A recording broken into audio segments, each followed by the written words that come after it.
খালি পদবি পরিবর্তন করলেই সবকিছুর পরিবর্তন হবে। আমাদের একটা সবার অভিযোগ আছে যে আমলাতন্ত্রের একটা প্রভাব থাকে প্রশাসনে বা এতে। জেলা পরিষদকে তারা বাতিল করছে, আবার উপজেলা পরিষদকে বলছে শক্তিশালী করতে।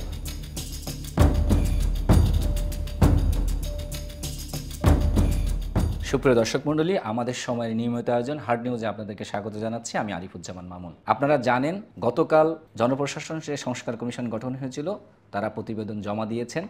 আজকের আমরা আলোচনা করব এই প্রতিবেদনে মূলত কি বিষয় উঠে এসেছেন এবং তারা কি বিষয়ের উপরে মূলত সুপারিশ করেছেন। আর এই সব বিষয়ে আমাদের সাথে আলোচনার জন্য আমাদের মাঝে উপস্থিত আছেন আমাদের সময়ের senior reporter MS Robin. Robin, আপনাকে স্বাগত। রবিন, আপনার আজকের পত্রিকায় ছাপা হওয়া একটি নিউজ বিষয়ে আমরা আলোচনা করব। আপনি নিউজ করেছেন যে জনপ্রশাসন সংস্কার যে কমিশন তারা রিপোর্ট প্রকাশ করেছে এবং জমা দিয়েছেন। এই রিপোর্টে মূলত কি বিষয়ের উপর জোর দেওয়া হয়েছে? জনপ্রশাসন সংস্কার কমিশনের একটা রিপোর্ট গতকাল আমাদের প্রধান উপদেষ্টার কাছে জমা দিয়েছেন এই কমিশনের যিনি প্রধান ছিলেন আব্দুল মহিদ চৌধুরী সাহেব। তো এরপরে ওখানে আমাদের প্রধান উপদেষ্টা কার্যালয়ের প্রেস সচিব এটা নিয়ে একটা ব্রিফ করছেন আর কি আমাদেরকে। ওখানে কিছুটা সারসংক্ষেপ তুলে ধরেছেন এবং কিছু প্রশ্ন উত্তর নিয়েছেন। আর এর বাহিরেও প্রধান উপদেষ্টা কার্যালয় থেকে আমাদেরকে ওই জনপ্রশাসন সংস্কার কমিশনের যে প্রতিবেদন ছিল সেটার একটা সারসংক্ষেপ দেওয়া হয়েছে আর কি। তো সারসংক্ষেপটা আমরা একটু বিশ্লেষণ করে দেখছি, অনেকগুলো গুরুত্বপূর্ণ বিষয় তাদের সংস্কারে এসেছে। যেমন তারা আমাদের দেশটাকে এখন যেভাবে আছে এটাকে 4টা প্রদেশে ভাগ করার জন্য বলছেন। তারা আরও নতুন 2টো বিভাগ খোলার জন্য বলছেন, মানে গঠন করার জন্য বলছেন। তারপরে জনপ্রশাসন কর্মকর্তাদের কিছু বিষয় তারা সুপারিশ করেছেন, যেমন ডিসির নাম কী হবে, উপজেলা কর্মকর্তার নাম পদবি কী হবে, তারপরে সরকারি কর্মকর্তারা কখন অবসরে যাইতে পারবেন বা বাধ্যতামূলক অবসরে পাঠাতে পারবেন না, এই ধরনের কিছু সুপারিশ করছেন আর কি। আচ্ছা, আপনি যেটা বলছিলেন যে ডিসি ইউনিয়নদের পদবি পরিবর্তন, আপনি কি মনে করেন যে খালি পদবি পরিবর্তন করলেই আসলে সব কিছুর পরিবর্তন হবে? আসলে পদবি পরিবর্তনের জায়গাটা হলো একটা মনস্তান্ত্রিক ব্যাপার। বিগত কয়েক বছর বা অনেক দিনই ধরে একটা আলোচনা হচ্ছে যে জেলা প্রশাসক, তো জেলা প্রশাসকটা এটা এক ধরনের মানে জেলার যিনি প্রধান থাকে প্রশাসক শব্দটা নিয়ে আপত্তি আছে, এটা জনপ্রতিনিধিদের যারা নির্বাচন করেন বা যারা রাজনীতিবিদদের কাছে। তো সেই জায়গাটা, এই প্রশাসকের জায়গাটা জেলা ম্যাজিস্ট্রেট এবং মানে জেলা কমিশনার এখন নতুনভাবে নামকরণ করা হতে পারে, এমনটাই প্রস্তাব করেছেন এই প্রতিবেদনে, কমিশনের প্রতিবেদনে আর কি। আচ্ছা, আপনি জানেন যে রাজনৈতিক দলগুলো, অধিকাংশ রাজনৈতিক দল দ্রুত একটি নির্বাচনের কথা বলছে। তারা বলছে যে সংস্কার এবং নির্বাচন একই সাথে হতে পারে। তো সেই জায়গা থেকে দাঁড়িয়ে, সেই বাস্তবতায় দাঁড়িয়ে এই যে সংস্কার কমিশন যে প্রতিবেদনটা দিল, আপনি কি মনে করছেন যে এটা আসলে এটা বাস্তবায়ন করা কতটুকু সম্ভব হবে এই কম সময়ের মধ্যে? ধন্যবাদ মামুন সাহেব। এই বিষয়ে আমরা গতকাল আমাদের প্রধান উপদেষ্টার কার্যালয়ে যে সংবাদ সম্মেলন ছিল সেখানে আমরা একটা প্রশ্ন রেখেছিলাম যে সংস্কার কমিশনের রিপোর্ট 6 মাস পরে আসলো, তো এই রিপোর্ট কবে কখন বাস্তবায়ন হবে, নির্বাচন কখন হবে।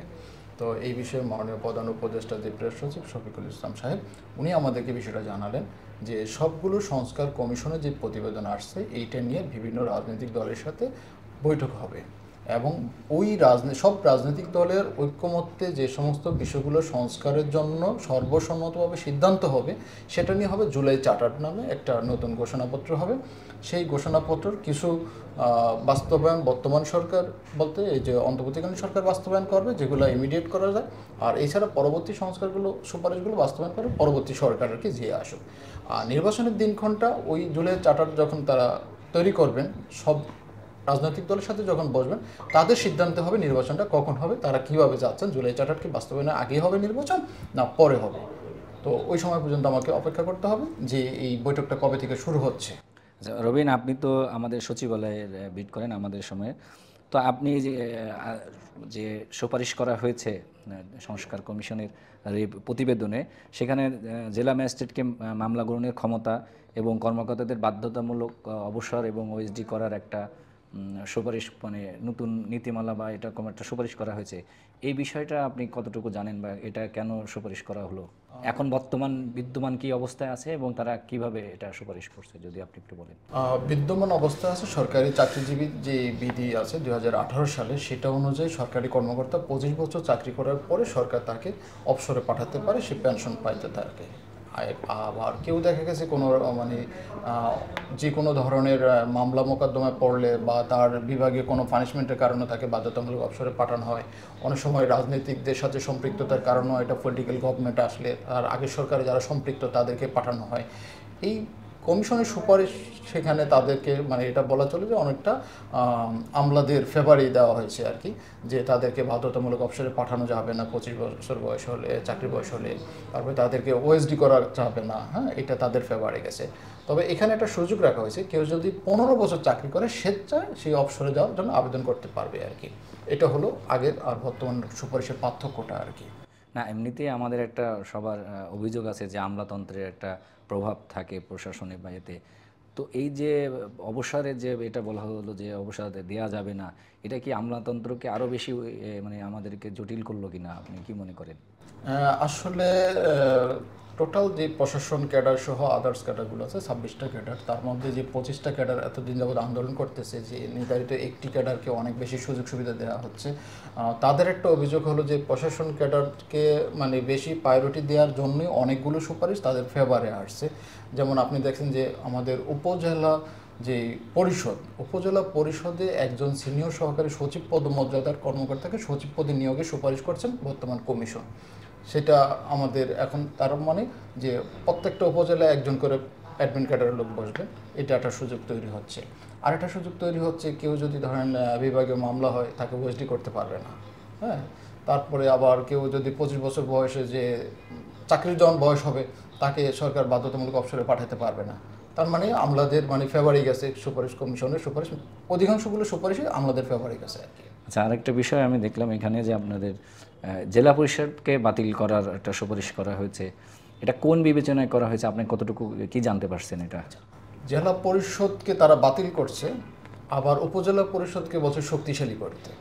আর জেলা পরিষদ বাতিল করছে হলো তারা যেই প্রাদেশিক সরকারের ব্যবস্থা যাওয়ার জন্য বলছে, তখন তারা বলছে তো ওখানে আর জেলা পরিষদের পদ্ধতিটা ওখানে আর অত কার্যকর না, প্রাদেশিক সরকারই এটা দেখবে।